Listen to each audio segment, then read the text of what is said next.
Assalamualaikum warahmatullahi wabarakatuh.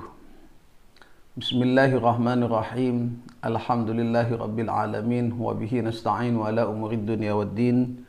Wassalatu wassalamu ala asyrafil anbiya wal mursalin Sayyidina Muhammad wa ala alihi wa sahbihi ajma'in, amma ba'du.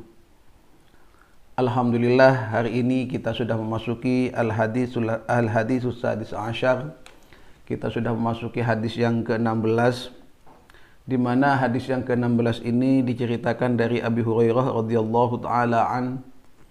Beliau menyampaikan anna rajulan qala lin nabiy sallallahu alaihi wa alihi wasallam ausini qala la taghdab faraddada miraran qala la taghdab rawahu al-Bukhari. Abi Hurairah radhiyallahu taala an menceritakan bahwa suatu hari datanglah seorang laki-laki, di mana laki-laki ini datang kepada Rasulullah Muhammad sallallahu alaihi wasallam dan ia menyampaikan, ausini, ya Rasul, berilah kami wasiat. Maka baginda Rasul Muhammad sallallahu alaihi wasallam menyampaikan, la taghdab, jangan marah, jangan suka marah. Faraddada miraran, maka kemudian laki-laki minta lagi, ausini ya Rasul, la taghdab, jangan suka marah. Artinya hadis ini telah menjelaskan kepada kita semua agar senantiasa kita dapat menjaga diri kita sendiri untuk tidak suka marah. Karena sesungguhnya kemarahan yang kita lakukan atau kemarahan yang muncul dari diri kita itu bukanlah sebuah keberanian dan bukan sebuah keunggulan, tetapi boleh jadi kemarahan yang kita miliki atau kemarahan yang muncul dari tubuh kita itu menjadi sebuah awal dari sebuah kegagalan dan kehancuran, baik bagi kita sendiri dari jasad secara rohani maupun jasmani. Apalagi kita juga sering mendengar sebuah sabda Nabi Muhammad SAW yang lain, di mana beliau mengatakan, laisa syadid bisur'ah, innamas syadid alladhi yamliku nafsahu indal ghadab. Pemberani itu bukan mereka yang suka marah dan mereka yang suka ngamuk. Bukan itu yang dimaksud pemberani. Pemberani itu adalah alladhi yamliku nafsahu indal ghadab. Mereka yang mampu mengendalikan dirinya terlebih ketika mereka sedang marah. Oleh karenanya baginda Rasul Muhammad sallallahu alaihi wasallam juga memuji kepada seseorang yang seharusnya dia mampu untuk marah, tetapi dia mampu menahannya. Sebenarnya misal seperti penguasa misalnya, dia mempunyai kemampuan ketika dia marah, dia bisa marah. Ketika ngamuk, dia bisa ngamuk, bahkan punya kemampuan untuk memarahi dan mengamuk karena memang dia seorang penguasa. Tetapi ketika ia mampu menahan diri sendiri, maka dikatakan oleh baginda Rasul, man kadzama ghaydahu wa huwa yastati'u ay yanfadahu da'ahu Allah azza wa jalla ala ru'usil khalaiqi yaumal qiyamah hatta yukhayyiruhu minal huri ma syaa. Bahwa ketika seseorang mampu menahan amarahnya, mampu menahan emosinya, padahal dia mampu untuk mencurahkannya, mengungkapkannya, tetapi ia tahan dengan semampunya, maka orang ini besok akan dipanggil oleh Allah Subhanahu wa taala di depan para pembesar-pembesar dan kepala-kepala para khalaik, sehingga kemudian hatta yukhayyirahu minal huri ma syaa. Orang ini besok akan dihadiahi dengan sebuah bidadari ma syaa. Dia akan suruh memilih siapa yang dia suka, siapa yang dia mau. Itulah salah satu balasan daripada orang yang mampu menahan amarahnya. Terlebih para pemirsa, para santri dan alumni yang berbahagia, baginda Rasul sallallahu alaihi wasallam juga menyampaikan, innal ghadaba minasyaiton. Kemarahan itu hakikatnya adalah kedatangannya dari setan. Ia akan selalu dikompori dan dibumbui oleh setan agar kita menjadi orang yang marah. Makanya salah satu cara agar kita menghindari kemarahan yaitu innal isti'adzata billahi minasyaitonir rajim tudhibul ghadab. Maka salah satu caranya agar kita selalu terhindar dari kemarahan, maka kita senantiasa berta'awud, beristi'adzah kepada Allah Subhanahu wa taala dengan ungkapan a'udzubillahi minasyaitonir rajim, maka insyaallah kemarahan yang sedang menggeluti kita semua akan dihilangkan oleh Allah Subhanahu wa taala. Karena tentu ketika kemarahan ini sudah menguasai diri kita, maka akan banyak hal yang tidak terkontrol dari lisan kita. Apakah itu akan berkata dengan yang buruk, bahkan boleh jadi naudzubillah berkata dengan sesuatu yang terhukumi murtad. Atau kita akan mencela sesuatu yang tidak seharusnya kita celah. Atau kita nanti bisa iri, bisa dengki, dan menimbulkan permasalahan-permasalahan baru yang akan terus bersusun dan bersusun hingga tidak menemukan suatu kebahagiaan dan ketentraman. Terlebih dari itu kita akan selalu menjauh dari kebenaran.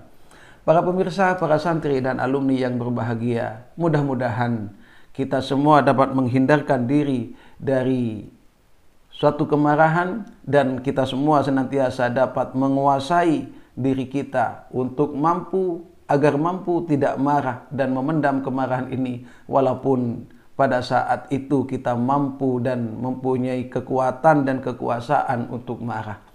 Para pemirsa, para santri dan alumni yang berbahagia, inilah hadis yang ke-16 yang sudah kita baca pada kesempatan hari ini. Kemudian kita lanjutkan pada hadis yang ke-17, di mana hadis yang ke-17 ini diceritakan dari Abi Ya'la Shaddad bin Aus radhiyallahu taala an, diceritakan dari Rasulullah Muhammad sallallahu alaihi wasallam, baginda Rasul Muhammad sallallahu alaihi wasallam bersabda, innallaha katabal ihsana ala kulli syai', fa idza qataltum fa ahsinul qitlah, wa idza dabahtum fa ahsinul dhabhah, wal yuhidda ahadukum syafratahu wal yurih dhabihatahu. Hadis ini menjelaskan bahwa Allah Subhanahu wa taala telah menentukan, telah menakdirkan kebaikan terhadap segala sesuatu.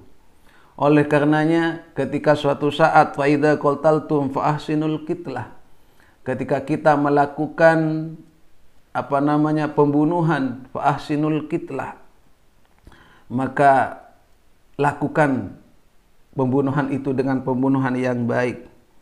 Wa idza dabahtum fa ahsinul dzabhah, ketika kita menyembelih hewan misalnya, fa ahsinul dzabhah, maka lakukan penyembelihan dengan cara yang baik juga, dengan cara yang sempurna. Apa itu diantaranya? Wal yuhidda ahadukum syafratahu wal yurih dzabihatahu. Di antara salah satu cara menyembelih yang baik adalah wal yuhidda ahadakum syafratahu. Pertajamlah pisau yang akan dibuat untuk menyembelih tersebut. Kemudian wal yurih dzabihatahu, kemudian sembelihannya jangan sampai kemudian dalam kondisi yang tidak tenang, dalam kondisi yang orang Madura menyebutnya dalam kondisi takerjet, atau dalam kondisi yang belum tenang, nafasnya masih terengah-engah, atau setelah itu juga jangan kemudian setelah nanti disembelih kemudian langsung dilakukan pemrosesan lanjutan tanpa menunggu selesainya sakaratul maut, kemudian tanpa menunggu dinginnya badan dari hewan yang sudah kita sembelih. Para pemirsa, para santri dan alumni yang berbahagia, dalam hadis ini memberikan penjelasan dan pedoman bagi kita semua bahwa kita boleh saja melakukan sesuatu yang memang kita perlukan, seperti misalnya membunuh hewan. Kalaupun membunuh manusia seperti kisos, itu pun juga ada caranya. Pada intinya hadis ini meminta kepada kita jangan sampai terjadi penyiksaan, karena itu tidak pernah dibenarkan dan tidak disukai oleh Allah Subhanahu wa taala. Seperti contoh ini, ketika kita melakukan penyembelihan hewan, maka jangan sekali-kali terjadi penyiksaan kepada hewan. Makanya Nabi menyampaikan fahasinul qitlah, Atau fa ahsinu dzabha, lakukan cara penyembelihan yang terbaik. Apa itu diantaranya? Yang pertama, hewan tersebut, misalnya ayam atau sapi, kita berikan kesempatan dulu untuk lebih tenang dan istirahat, sehingga ia sehingga ia bisa menerima kondisi secara naluri bahwa ia akan segera disembelih. Kemudian yang kedua, pertajamlah pisau yang akan dibuat untuk menyembelih, sehingga ketika nanti sudah dilaksanakan pemotongan, maka itu akan segera terpotong dengan cepat dan segera, sehingga tidak terjadi rasa sakit yang luar biasa. Boleh dibayangkan misalnya ketika pisau yang digunakan kurang tajam dan kemudian dipaksakan untuk memotong sapi, maka butuh berapa waktu lama dan betapa sakitnya sapi yang kita sembelih ini. Kemudian di sisi itu maka harus terpotong beberapa kerukunan wajib, seperti misalnya tenggorokan, hulkum, kemudian jalannya makanan, jalannya nyawa, itu semua harus terpotong. Kenapa? Agar segera ada hulkum, ada mari, ada wadajain, ini kalau kita ngaji kitab kuning, dan itu usahakan semua dapat terpotong dengan betul.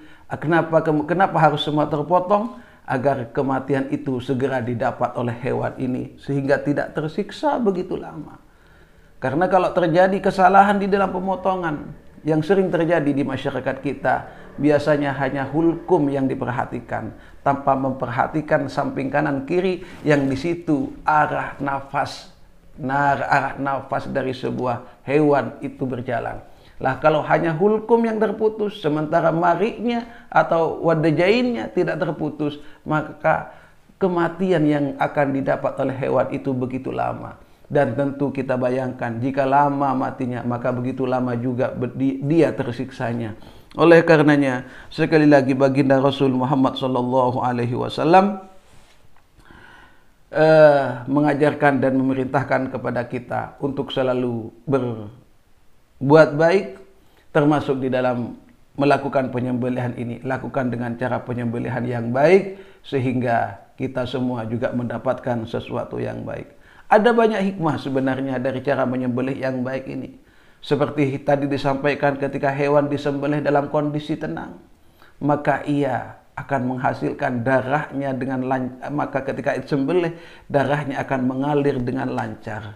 Ketika darah mengalir dengan lancar, maka ia akan lebih lama busuknya ketika nanti sudah menjadi ikan atau ketika sudah menjadi makanan. Kemudian di samping itu rasanya akan lebih terasa nikmat karena tidak berbau, oleh karena darahnya mengalir dengan lancar karena ia disembelih dalam kondisi yang tenang. Itulah di antara salah satu hikmah kenapa kemudian baginda Rasul Muhammad SAW mengajarkan dan memerintahkan kepada kita agar senantiasa kita memperbaiki cara kita menyembelih sehingga menghasilkan makanan yang memang betul-betul sempurna untuk kebutuhan dan kesehatan tubuh kita.